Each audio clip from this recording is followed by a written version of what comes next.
সম্মানিত সভাপতি,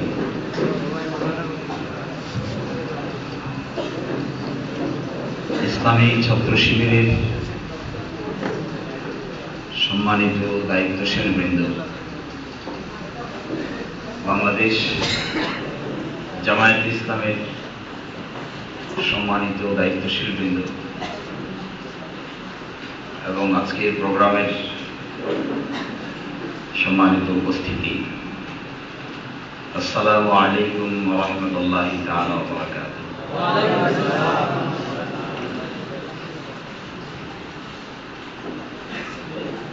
ইসলামী আন্দোলন একটু ব্যতিক্রম বিষয়।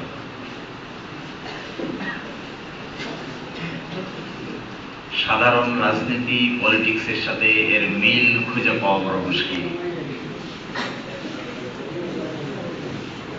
বাজারে যাদের সাথে আমরা রাজনীতির ময়দানে প্রতিযোগিতা করি তাদের সাথে আমাদের মিল খুঁজে সবসময় পাওয়া যায় না।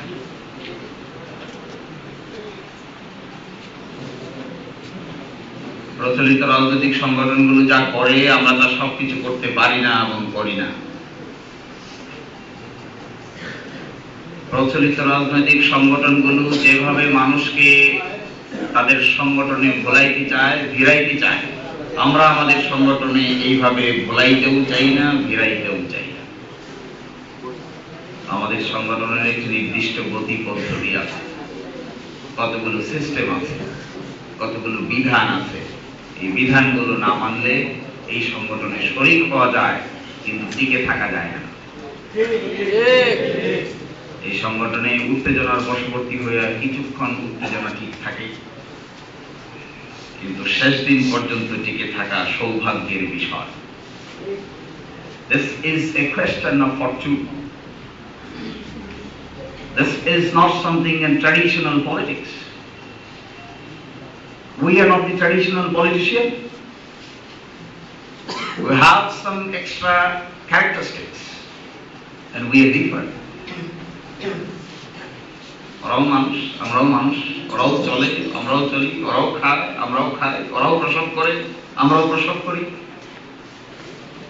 ওদেরও জৈবিক চাহিদা আছে, আমাদেরও জৈবিক চাহিদা আছে, কিন্তু ওরা যেভাবে উপার্জন করতে চায় আমরা সেইভাবে উপার্জন করতে চাই না। ওরা যেভাবে হালাল হারামের বিধান না মেনে নিজেকে প্রতিষ্ঠিত করতে চায়, ব্যক্তিকে নিজের ঊর্ধ্বে উঠে ক্ষমতার প্রতিপত্তি দেখাতে চায়, বাংলাদেশে ইসলামী আন্দোলন এই নির্বিচারে ক্ষমতার প্রতিপত্তি দেখাইতে চায় না। ইসলামী আন্দোলন একটি জ্বলন্ত আলোর নাম।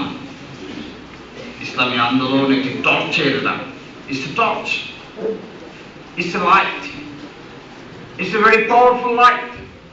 And the basis of the light is nothing but the ideology.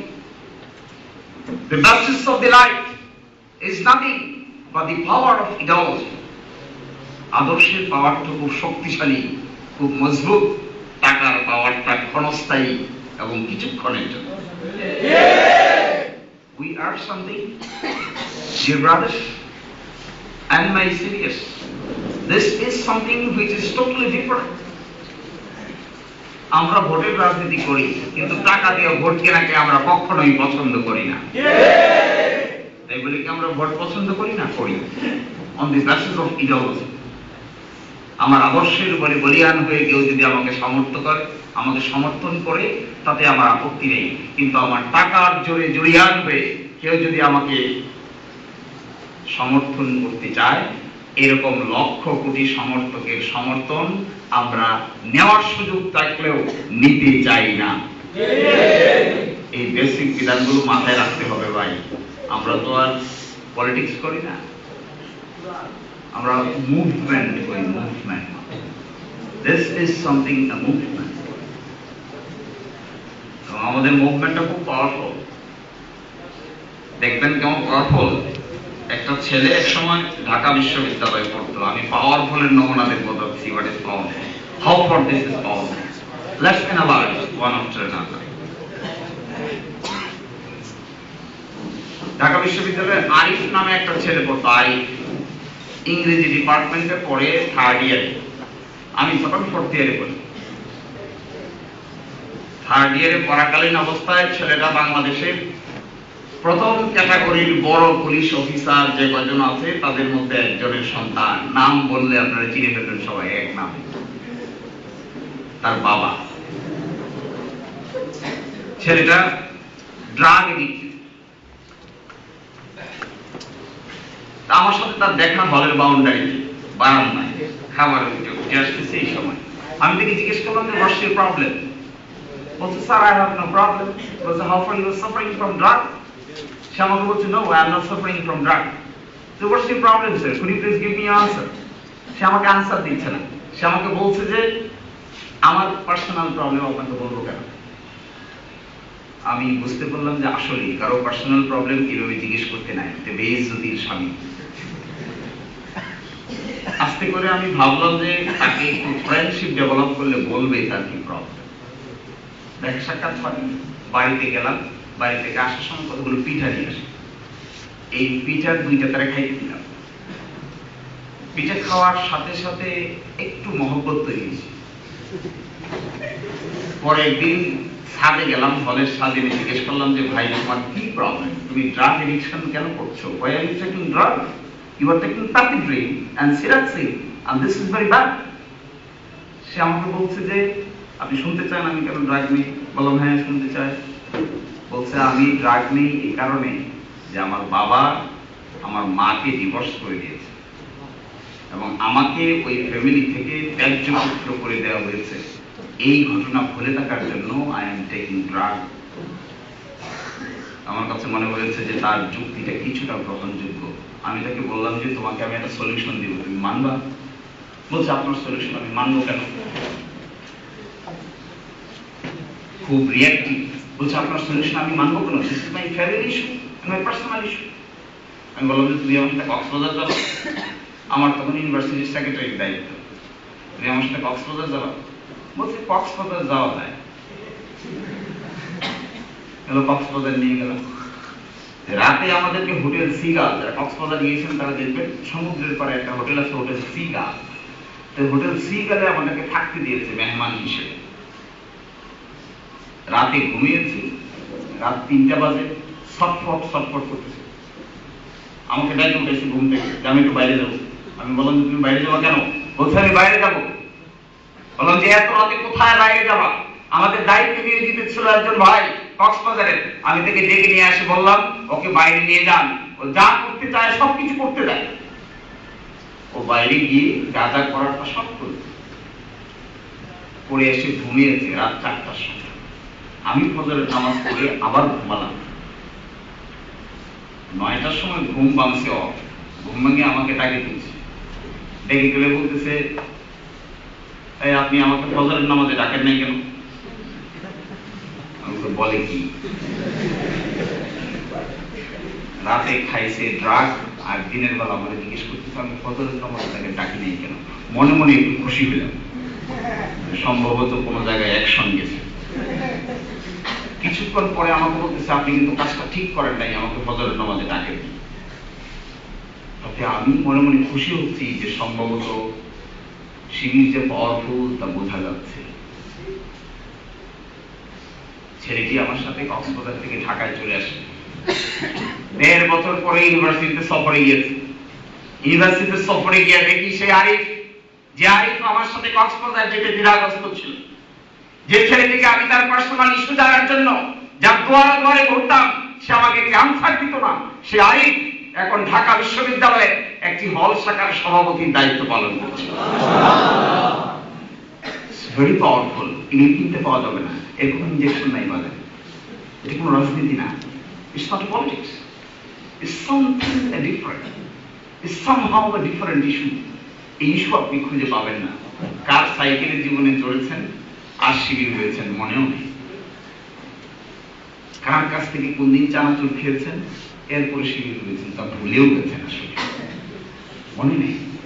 Very powerful, very powerful. সবাই বুকে হাত দিয়ে জিজ্ঞেস করেন কি কারণে শিবির এসেছেন তা মনে নাই। কোন এক মিটিং এ গিয়েছিলেন, বক্তৃতা শুনেছেন, মনটা খুব দুর্বল। কেন কি হয়েছে ভাই? যে উইক হয়ে গেছে।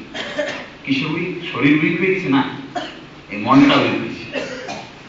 Very powerful this ideology.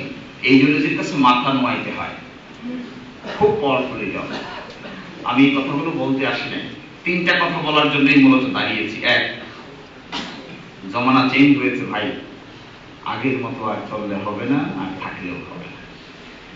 এই মোবাইল টেকনোলজির এই যুগে ঘরের ভিতরে ঢুকেছে রিং ফোন, এমন করে ঢুকছে নিজে দেখতে না চাইলেও নিজেকে দেখায়। আমার কাছে মনে হয়েছে যে আল্লাহ তাআলা বলছেন না যে কিরামান কাতিবিন ইয়ালামুনা মা তাফআলুন ইন্নাল্লাহা লাতিফুন আলিম। এই ভিডিও ক্যামেরা দেখলে আমার কাছে এটা মনে হয় যে দেখো, আখিরাতে গেলে সব বলে দিবে, এই কথাটা ইমানে আসে না, কিন্তু এই ভিডিও ক্যামেরা আমি এখান থেকে চলে যাওয়ার 2 বছর পরে বলে দিবে আমি এই জায়গায় কি বলছিলাম। Very powerful. That means if it is possible in this world, if it is possible by mind and yourself, this is only been possible as well as by Allah subhanahu wa ta'ala.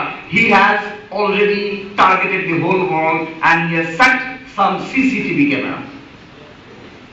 এই CCTV camera এখন fit করে মানুষ হসপিটালের দুয়ারে, এখন fit করে military অফিসারের বারান্দায়, এখন ফিট করে অমুক জায়গার ঘরে, অমুক জায়গার রাস্তায়, অমুক জায়গার পথে আল্লাহ তাআলা ফিট করেছেন ইন আসমান।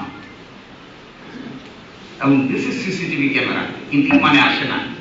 এই ভিডিওটা যদি আমাকে দেখানো হয় একটু পরে, আমি নিজে অবাক হব যে আমি এগুলো বলেছি। আসলে আমি এরকম কথা বলতে পারি? এই ভিডিওটা দেখলে বোঝা যাবে আসলেই বলেছি, কিন্তু বলতে পারি কিনা তা বোঝা যায় না। Very tough. এবং কিরামান কাতিবিনের ভূমিকাও তাই। আমি বলছিলাম যে 3টা ক্যাপাসিটি অর্জন করতে হবে। 1 নম্বর ক্যাপাসিটি চাই সুপ্রিমেসি অন দি নলেজ। এটা চাইতেই হবে, এছাড়া কোনো বিকল্প নাই। এই 2 ধরনের ক্যাপাসিটি দরকার। এই নলেজের 2 পার্টের ক্যাপাসিটি দরকার। এক পার্টে যে ভাই যে লাইনে পড়াশোনা করছেন, either this is Madrasa or this is school or this is college or this is university or this is medical college or this is engineering university, whatever you have the academic background, that very academic background you must prove your excellence. First one, আপনি doctor, পেটের ভিতরে ছুরি রেখে উপর দিয়ে সেলাই করলেন, ভিতরে পেট ফুলে মরার পরে ইসলামের নামে এই অপারেশনকে চালানো যাবে না। Very powerful. পেটের ভিতরে রাখলেন, উপর দিয়ে সেলাই করে দিলেন, 3 দিন পরে মনে হয়েছে যে ছুরি খুঁজে পাওয়া যাচ্ছে না, কোথায় ছুরি? আবার অপারেশন করে দেখো ওই জায়গায় আছে কিনা, খুলে দেখি যে ওই জায়গায় আছে, পেট খুলে পাচ্ছি। এরকমের ডাক্তার দিয়ে ইসলাম চলবে না। এই জন্য আমাদেরকে লাগবে হলো পার্টিকুলার ডিসিপ্লিনের নলেজ। সেকেন্ড, এই ডিসিপ্লিনের নলেজ হলে হবে না, তার সাথে লাগবে হলো কোরআন এবং হাদিসের জ্ঞান। This is must. আজকে বলেছি 2-4 জায়গায় যে তারাবির নামাজে ইমাম সাহেব কি পড়ে, এটা রুকু সেজদার আগে কোনো মুতাওয়াল্লি কিংবা কোনো মুক্তাদি টের পায় না যে আসলে কি পড়ে। আমার ধারণা এখানে হাত তুলে দাঁড় করাই যে ভাই বলেন তারাবির নামাজে ইমাম সাহেব কি পড়াচ্ছে, 15 পারা না 16 পারা, 28 পারা না 29 পারা বলেন। বলছে টের পাইলাম এতটুকুই যে রুকুর টাইম দিচ্ছে, এছাড়া টের পায়। আর জুমার নামাজে টের পায় কখন? ফাসকুরুনি আযকুরুকুম ওয়াশকুরুনি ওয়ালা তাকফুরুন। এতটুকু বলে বোঝা যায় যে ফরজ নামাজের সময় হয়েছে। এর বাইরে আপনি বোঝেন ফরজ নামাজের টাইম সানি খুতবা শেষ হচ্ছে, তা মাথায় নাই।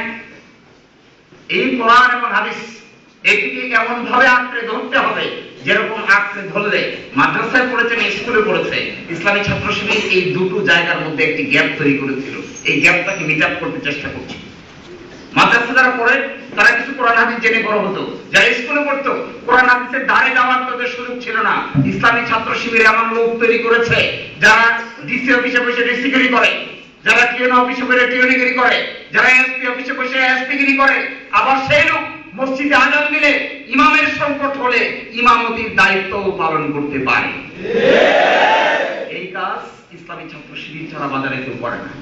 ইসলামে পসিবল। আপনি ডিসি সাহেব দেখবেন, কিন্তু ডিসি সাহেব নামাজে কয় রাকাত কোন অর্থের নামাজ তা খুঁজে পাচ্ছে না, because he is not understanding Islam. ইসলামী ছাত্র শিবিরের 2টার মাঝখানে একটা ব্রিজ বানাই। ব্রিজ খুব পাওয়ারফুল ব্রিজ। এই ব্রিজের কোনো পিলার নাই, কিন্তু ব্রিজের উপর দিকে 100 মন ট্রাক গেলেও এই ব্রিজের কোনো ক্ষতি হয় না। This is very powerful bridge. আমি বলেছি যে 2 পার্টের নলেজ দরকার।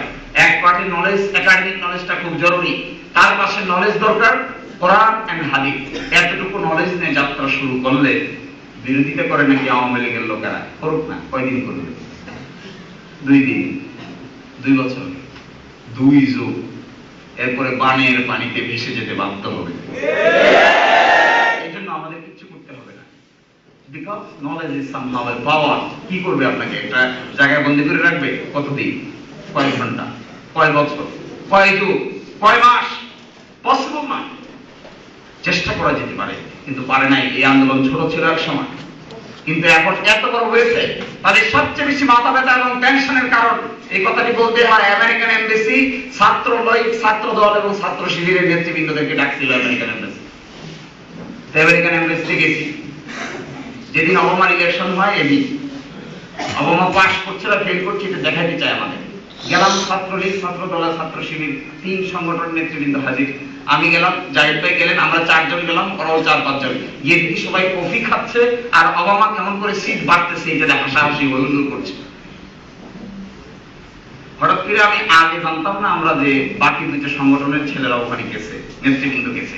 পিছনে তাকে দেখি যে আমাদের ছাত্রলীগের সভাপতি ভাই বসে গেছে, ছাত্র দলেরও সভাপতি ভাই চুপচাপ বসে গেছে। আমরা কথা বলতেছি মরিয়াটির সঙ্গে, আর নোরেম্বে নামে এক মহিলা ছিল আমেরিকান এম্বাসি, যে ছাত্র সংগঠনের সাথে ডিল করে, তার সাথে কথা বলতেছি যে the election is very joyful, this is very universally democratic election, your election is somehow a presidential election which cannot be compared with the other countries as well. আমরা এই কথাবার্তা বলছি, দেখি যে আমাদের সম্মানিত বন্ধু প্রতিম ছাত্র সংগঠনের গুরুত্বপূর্ণ নেতৃবৃন্দ পাশে সম্মানের সহিত বসে আছে। আমি একটু আগ্রহ করে গেলাম, যে ছাত্রলীগের সভাপতি রিপন নাম, আমি গিয়ে বললাম যে ভাই কেমন আছে? তো দেখে একটু উসফুস উসফুস ভাব। আমি আবার গায়ে পড়ে গিয়ে বললাম যে ভাই কেমন আছে? আমি ডাকার চেষ্টা করলাম যে এখানে আসে, let's talk with them, let's do that, let's discuss about the American election and this is somehow a powerful election. এই জন্য আমাদেরকে এই নিয়ে কথা বলতে হবে এবং জানতে হবে। কথা কয় না, চুপচাপ বসে গেছে। অবশেষে বুঝতে পারলাম যে কেন চুপচাপ বসে রয়েছি। বুঝে থাকার পিছনে আমি কিছুক্ষণ খেয়াল করলাম যে কেন এই নীরবতা। পল্টন ময়দানে তো নীরব থাকে না, এই নীরবতা তো বাংলাদেশের মুক্তাঙ্গনে এই নীরবতা খুঁজে পাওয়া যায় না। এখন হঠাৎ করে এরকম সবুজ বালকের মতো নীরব কেন? নীরব থাকার পিছনে কারণ ওখানে কিছু বলতে হলেই ইংরেজিতে বলতে হবে। চুপচাপ বসে রয়েছে, কোনো কথাই বলছে না, কারণ বোমা মারলেও 2 কথা ইংরেজি মুখে বের করে। এই পাওয়ারকে ষড়যন্ত্র করে আটকানো যাবে না। এই জ্ঞানের নলেজের এই পাওয়ারকে ষড়যন্ত্র করে আটকানোর চেষ্টা করা যেতে পারে, কিন্তু জ্ঞান নলেজের এই ইউনিভার্সাল পাওয়ারকে কোন ষড়যন্ত্র কোনোদিনই আটকাতে পারবে না ইনশাআল্লাহ। এই পার্টে ইসলামী ছাত্র শিবির সবার চেয়ে সামনে, সবার চেয়ে সামনে। 2টো জিনিস আছে, এক আছে তাদের কাছে একাডেমিক নলেজ, আর তার মধ্যে আরেকটি আছে কোরআনিক নলেজ এন্ড দি হাদিস। Very powerful. এই দুটোকে ছাড়া যাবে না, কখনোই নয়। তার সাথে আরেকটি জিনিস দরকার হবে বন্ধুগণ, এটি স্কিল। এখনকার দিনে আজ থেকে 10 বছর পরে কেউ যদি কম্পিউটার অপারেট করতে না জানে, তাহলে তাহলে মানুষ চিড়িয়াখানার জন্তুর মতো দেখতে যাবে এটা কি জিনিস। এখন যেমন করে চিড়িয়াখানায় দেখতে যান বাঘটা কেমন, লেজ কাটা বানরটা কেমন, আমার ধারণা 15 বছর পরে যে কম্পিউটার চালাতে জানবে না, ইন্টারনেট যে ব্রাউজ করতে জানবে না, ওয়েবসাইট যে দেখতে জানবে না, তাকে এই সমাজের মানুষ একজন আরেকজনকে খবর দিবে যে একটা লোক পাওয়া গেছে। আজ থেকে 20 বছর, 30 বছর, 40 বছর আগে কেউ যদি ডিগ্রি পাস করতো, তাকে পার্শ্ববর্তী গ্রাম থেকে দেখতে আসতো, বিএ পাস করেছে, বিএ পাস করেছে। কি পাওয়ার, বিএ পাস। এটা সমস্যাগুলো আয়ত্ত করতে হবে। আমি সবসময় বলে থাকি, যারা মাদ্রাসায় পড়বেন, you must know Arabic, you must know Arabic, যদি আল্লাহর দ্বীনকে ভালোবাসেন। আর যদি বলেন যে উত্তেজনার বশবর্তী 2 দিন ভালোবাসবো, 3য় দিন ভালোবাসাকে আংটির মতো ছুঁড়ে ফেলে দেবো বঙ্গোপসাগরের ওই পারে, তাহলে এই ভালোবাসা দিয়ে দিনের বিজয় হবে না, শুধু ভালোবাসতেই হবে। অ্যারাবিক। আর যারা স্কুলে পড়বেন, they must know English, definitely you must know English. কত কষ্ট করে জানবেন, রাতের অন্ধকারে সজাগ থেকে জানেন, ফজরের পর ঘুম থেকে উঠে জানেন, শেষ সাথে ঘুম থেকে উঠে যান, শিখুন, মুখস্থ করতে শিখুন, মুখস্থ করতে জানুন। এটি বিপ্লবের প্রস্তুতি, এটি আন্দোলনকে চিরস্থায়ীভাবে বিজয়ী করার প্রস্তুতি। এটি সাময়িকভাবে বিজয় আমরা চাচ্ছিও না, হওয়া উচিত নয়। বিজয়টি হওয়া উচিত পার্মানেন্ট, জ্ঞানের ভিত্তিতে। এই জায়গাটিকে খুব শক্তিশালী ভাবে ধরতে হবে। স্কিল হিসেবে আপনি ইংরেজিকে নিতে পারেন, স্কিল হিসেবে আপনি আরবিকে নিতে পারেন, স্কিল হিসেবে আপনি টেকনোলজিকে নিতে পারেন। আর থার্ড একটা জিনিস দরকার, is some attitude. Islami movement যারা পরিচালনা করবে তাদের তিনটা অ্যাটিটিউড থাকতেই হবে, তা না হলে তারা আন্দোলন পরিচালনা করতে পারবে না। 1 নম্বর দায়িত্বের মধ্যে পড়ে তাদের আনুগত্য, 2 নম্বর কাজ তাদের হবে পরামর্শ, 3 নম্বর কাজ তাদের হবে ইহসান। এই তিনটা বিধান যারা মানবে, আর 1 নম্বর যোগ্যতা নলেজ যাদের থাকবে, 2 নম্বর ক্যাপাসিটি, অ্যাটিটিউড এবং স্কিল যাদের থাকবে, এইরকম একদল জনগোষ্ঠী, এইরকম একদল আধুনিক মানুষকে কোন রকমের ষড়যন্ত্র, কোন জায়গায়, পৃথিবীর কোন জায়গায় কোন রকমের আধুনিকতম ষড়যন্ত্র দ্বারাও এইরকম একদল বাহিনীকে পরাজিত করা সম্ভব নয়। এই বাহিনী শিবির পাওয়ারফুল। বিদেশিরা আমাদের কাছে এসে জিজ্ঞেস করে যে এই শিবির এত লোক কেন? আমরা বললাম যে এই প্রশ্নের আনসার আমি দেওয়ার চেয়ে লোকদের জিজ্ঞেস করেন যে এত লোক কেন। বলছে এত প্রপাগান্ডা, এত বলতেছি রাজাকার, এত বলতেছি রাজার মতো আকার, এত বলতেছি যে যুদ্ধাপরাধী, এত বলতেছি যে এই সেই, কিন্তু এই ছাত্র সংগঠনের রিক্রুটমেন্ট কমছে না, বরঞ্চ বেড়েই চলছে। এর পিছনে কারণ কি? এই কারণ উদ্ঘাটন করতে করতে তাদের মাথা খারাপ। বাংলাদেশের মেডিকেল কলেজগুলোতে ইসলামী ছাত্র শিবির বাংলাদেশের মেডিকেল কলেজগুলোর থেকে যদি তাকান, ছাত্রের সংখ্যা, ছাত্রী অর্ধেক, আর বাকি ছাত্র সংখ্যা প্রায় 50 ভাগ ছাত্র ডাইরেক্ট ছাত্র শিবিরের সাথে সংশ্লিষ্ট। কোথায় দেশ চালাবে কারা? এই মেডিকেল কলেজের ছাত্ররা চালাবে। আজকে চালাবে না, 20 বছর পর চালাবে। এই আজকে তাদেরকে দেখছেন ইঞ্জিনিয়ারিং ইউনিভার্সিটি, ইঞ্জিনিয়ারিং ইউনিভার্সিটিতে ছাত্র শিবিরের জনশক্তি প্রায় 1500। এই 1500 ইঞ্জিনিয়ার আগামীতে বাংলাদেশে সততার ভিত্তিতে গ্রামে গঞ্জে ছড়িয়ে টেকনোলজি ফ্যাসিলিটি মানুষকে দিবে। এটি মোকাবেলা করা কোন রাজনৈতিক দলের পক্ষে সম্ভব নয়। এই মোকাবেলার পার্টিতে আমাদের প্রস্তুতি। আমরা সাময়িক উত্তেজনা চাই না। কি করবেন? একটা রাস্তা বন্ধ করবেন, ওই রাস্তাতে যাবো না আরেকটা দিন। এরপরে কি করবেন? ওইটাও বন্ধ করবেন, মাটির নিচে দিয়ে দেবো। ওইটাও বন্ধ করবেন, আসমান দিয়ে রাস্তা করবো। We have options. Dear brothers, we have options. We are working for Allah subhanahu wa ta'ala. We don't have any problem. We don't have any weakness. We are somehow different from anywhere else. আমাদের মানসিকতার মধ্যে সবচাইতে বড় বিধান আছে। এই বিধান এতই পাওয়ারফুল, আমরা কোনো ব্যক্তির আনুগত্যের কথা বলছি না, আমরা আল্লাহ সুবহানাহু ওয়া তাআলার দ্বীনের বিজয়ের কথা বলছি। আমরা চাই না কোনো মানুষ আমাদের চোখের সামনে দাঁড়িয়ে তার ব্যক্তির বাহাদুরি করুক। ব্যক্তির জন্য যারা বাহাদুরি করে তাদের মন ছোট থাকে, আল্লাহর জন্য যারা কাজ করে তাদের দিল অনেক বড় থাকে। এই বড় দিলের জায়গায় দাঁড়িয়ে থেকে আমি কথাগুলো বলছি। আমি আবার বলছি যে 3টা কাজ জরুরি ভিত্তিতে ছাত্র শিবিরের ভাইদেরকে আঞ্জাম দিতে হবে। 1 নম্বর কাজ নলেজ, 2 নম্বর কাজ স্কিল, এবং 3 নম্বর কাজ স্কিল। 1 নম্বর অ্যাটিটিউড। 1 নম্বর অ্যাটিটিউড হবে আনুগত্য। অনেক মেধাবী হব, কিন্তু দায়িত্বশীলের সামনে এমন আচরণ করব যে আচরণ ইসলামী আন্দোলনের মান ইজ্জতকে বাড়িয়ে দেবে। আমি অনেক মাথাওয়ালা হব, আমি অনেক জানবো, বুখারী শরীফ মুখস্থ করব, আমি মুসলিম শরীফ মুখস্থ করব, আমি মুয়াত্তা মুখস্থ করব, আমি দাঁড়িয়ে থেকে কোরআন শরীফ মুখস্থ করব, কিন্তু দায়িত্বশীল যদি হাফসি গোলামা হয় তার সামনে দাঁড়িয়ে থেকে এমন বিনয় আচরণ প্রকাশ করব যেন এর থেকে আরেকজন ছাত্র দায়িত্বশীলের প্রতি শ্রদ্ধা করতে শিখে। এই আনুগত্যের পাঠ খুব জরুরি, তা না হলে জ্ঞান কোনো কাজে লাগবে না, এই স্কিল কোনো কাজে লাগবে না। দুনিয়াতে বহু লোক টেকনোলজি জানে, কিন্তু ইসলামের কাজে আসে না, কারণ আনুগত্য নাই। সেকেন্ড জিনিস আরো জরুরি, পরামর্শ করে কাজ করা। যত বুদ্ধিমানই হন, পার্শ্ববর্তী দায়িত্বশীলের সাথে পরামর্শ করুন।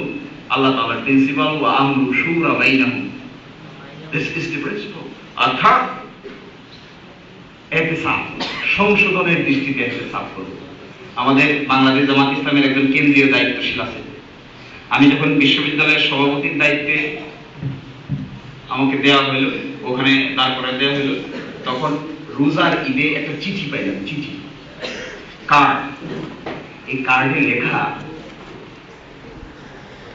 ঈদের শুভেচ্ছা, আর ওই পার্টে লেখা একটা গল্প। আমার এই কার্ডটা পাই একটু ব্যতিক্রম মনে হল যে আমরা সাধারণত ঈদ কার্ড দিই সমর্থকদের, আমরা ঈদ কার্ড দিই কর্মীদের, আমরা ঈদ কার্ড দিই বন্ধু প্রতিম ছাত্র সংগঠনকে, কিন্তু আমার মতো এরকম একটা লোক যে শিবির করতে করতে 5-7 বছর কাটিয়ে দিয়েছি, তাকে আবার ঈদ কার্ড দিল কে? আমি খুলে দেখি যে এক পৃষ্ঠায় লেখা ঈদ মোবারক আর দায়িত্বশীলের নাম লেখা, আর এক পৃষ্ঠায় লেখা একটা গল্প। মনোযোগ দিয়ে ঘুমতে ঘুমতে গল্পটা পড়লাম। গল্পে লেখা যে আমেরিকায় এক লোক ইসলাম গ্রহণ করেছে। ইসলাম গ্রহণ করেছে সে তার বন্ধুর কাছ থেকে গল্প শুনে। তার বন্ধু তাকে বলেছে যে দিস ইজ আওয়ার হোলি কোরআন, তুমি যদি কোরআনটা পড়ো তাহলে তুমি অনেক কিছু শিখতে পারো। তার বন্ধু এই কোরআন পড়েছে, কোরআন পড়ে তার কাছে খুব ভালো লেগেছে। খ্রিস্টান একজন মানুষ তার বন্ধুকে পরের দিন সকালবেলা জিজ্ঞেস করেছে যে তোমার কোরআনটা এত সুন্দর। মুসলমান বন্ধু তাকে অফার দিয়েছে, yes this is our holy Quran, এটি অনেক সুন্দর, তবে এই কোরআনকে এত সুন্দর তাহলে তুমি ইসলাম গ্রহণ করে ফেলো। খ্রিস্টানকে বলছে, খ্রিস্টান বলছে ইয়েস আমি ইসলাম গ্রহণ করতে চাই, কিন্তু তার আগে আমার একটা ছোট্ট প্রশ্ন আছে। তো বন্ধুটি নেড়ে চেড়ে বসলো, ইসলাম গ্রহণ করতে চায়, আবার আমার কাছে কি প্রশ্ন করতে চায়। বলছে যে ভাই আমার একটা ছোট্ট প্রশ্ন। কি প্রশ্ন? বলছে তুমি যে কোরআন শরীফটা আমাকে দিয়েছো, এই কোরআন শরীফটা আমি মনোযোগ দিয়ে পড়েছি, পড়ে মনে হয়েছে সবাইকে আসলে এটা মানা দরকার, কিন্তু আমার কাছে একটা প্রবলেম মনে হয়েছে। বলছে কি প্রবলেম? বলছে প্রবলেমটা হলো যে কোরআন শরীফ তুমি আমাকে দিয়েছো আর তোমাকে দেখতে যেমন মনে হয় এই দুটোর মাঝখানে একটি পার্থক্য মনে হয়, তোমার জন্য কি ভিন্ন কোনো কোরআন শরীফ আছে? এইটা যখন বলেছে তখন সে একটু বিব্রত বোধ করছে, যেন আমাদের কোরআন শরীফ একটা।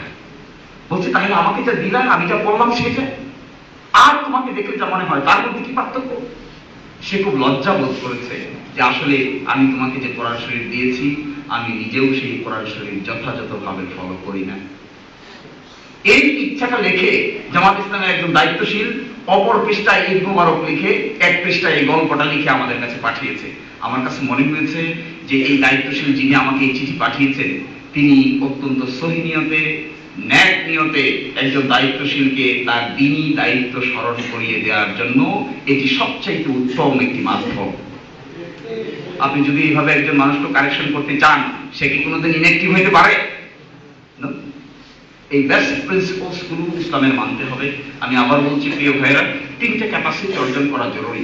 1 নম্বর ক্যাপাসিটি নলেজ, 2 নম্বর ক্যাপাসিটি কিছু স্কিল, আর 3 নম্বর ক্যাপাসিটি কিছু অ্যাটিটিউড। তার মধ্যে প্রথম অ্যাটিটিউড আনুগত্য, 2 নম্বর অ্যাটিটিউড পরামর্শ, 3 নম্বর অ্যাটিটিউড হিসাব।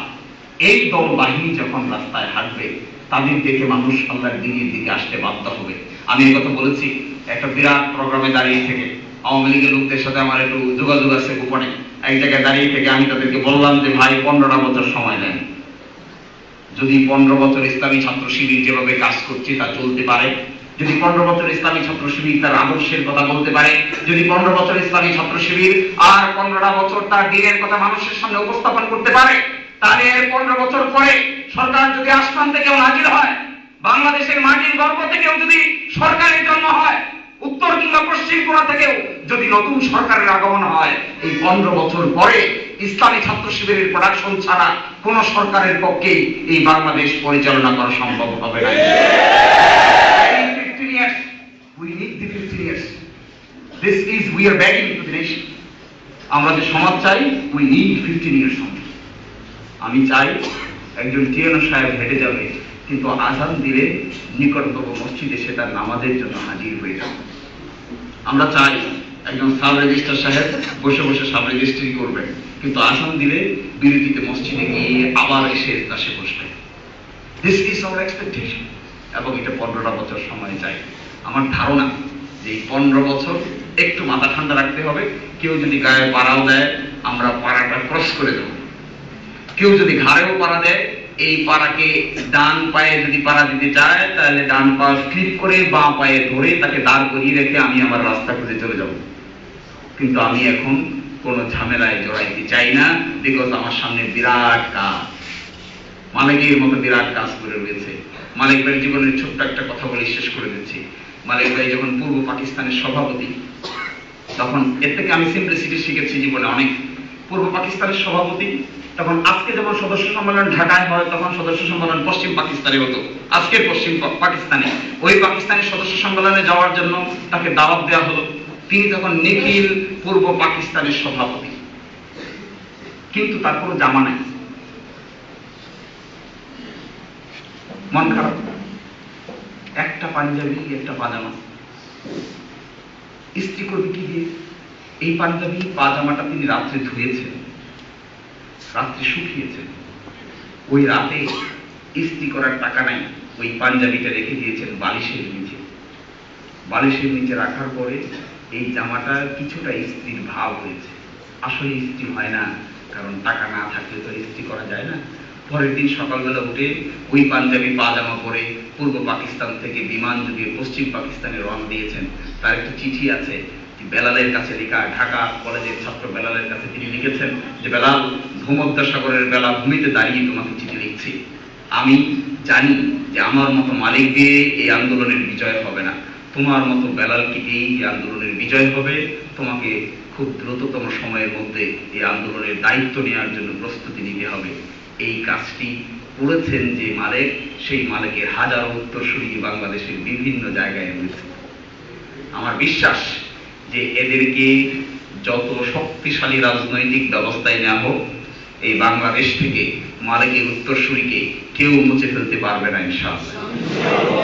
এবং আমার বিশ্বাস যে 15 বছরের যে কমিটমেন্টের কথা শিবির বলছে, এই 15 বছর পরে এই বাংলাদেশকে সব মানুষের বাংলাদেশ, এই বাংলাদেশকে দক্ষ মানুষের বাংলাদেশ, এই বাংলাদেশকে সমৃদ্ধ বাংলাদেশ, এই 3টে ক্যাপাসিটিতে ইসলামী ছাত্র শিবির 15 বছরের ব্যবধানে এই বাংলাদেশকে নতুন সুজলা সুফলা শস্য শ্যামলা বাংলাদেশে ইসলামী ছাত্র শিবির এই দেশকে রূপান্তরিত করবে ইনশাআল্লাহ। আমাদের এই 3টি ক্যাপাসিটি লাগবে। আমি বারবার স্মরণ করিয়ে দেই, আপনাদের মধ্যেই হয়তো ভবিষ্যৎ কেন্দ্রীয় সভাপতি লুকিয়ে আছে, এটি আমাদের দ্বারা বোঝা যাচ্ছে না, কিন্তু এই 3টি ক্যাপাসিটি নিয়ে আগাইতে হবে। 1 নম্বর, নলেজ ছাড়া হবে না, বেশিক্ষণ চলা যাবে না। সেকেন্ড থিং, স্কিল ছাড়া চলা যাবে কিন্তু সমাজে খাপ খাওয়ানো যাবে না।